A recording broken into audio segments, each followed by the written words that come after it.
Hey everyone, welcome to the Everyday Human Podcast. My name is Easton Taverna.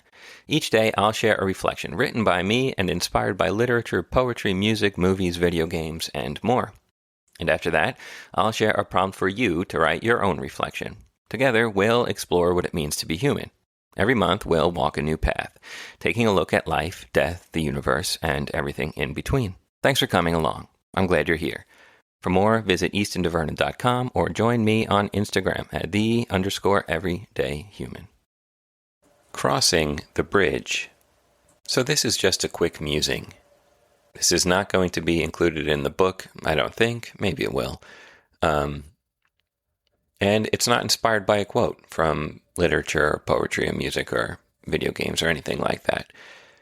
It's just kind of a thought I had recently, probably a few weeks ago, and I jotted down some notes in my phone when it came up and figured I'd share it here, as it is a reflection, one that was inspired by life and life events.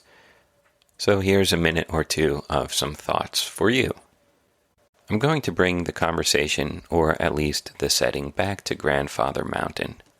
I'm not one to complain. Marcus said, "Do not be heard complaining in court, not even to yourself." But I will say there's a lot going on, and there has been a lot of change. Now, I know the way to view all of this. It is neither good nor bad. It just is. There are external events, and I perceive them as good or bad.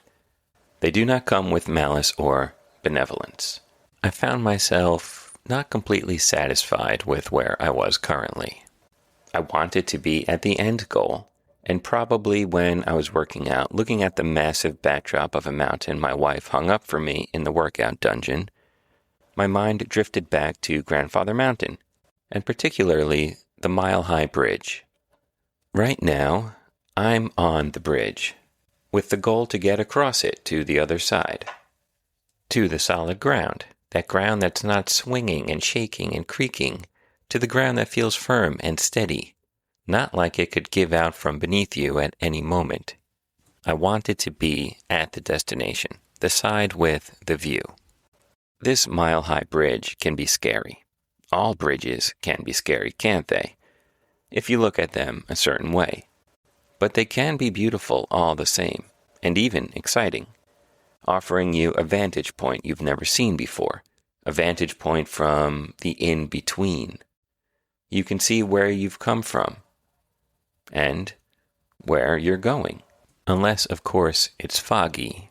Bridges can be wonderfully beautiful to be on and behold, again, depending how you look at them.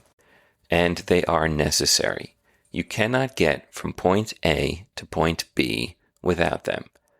And our lives are filled with bridges that must be crossed. What's the alternative?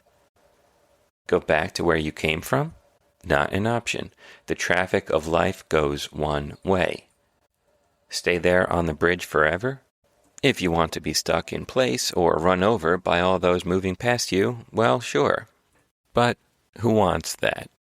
Certainly not me, and certainly not you. Embrace the bridge for what it is. Necessary. Somewhat scary, perhaps, but also beautiful. Sometimes they're the only way to get where you're going. So if you're on a bridge, it might be swaying, it might be windy up there, it might be a little bit scary.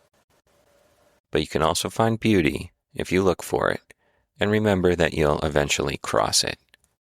Have a good one, and take care.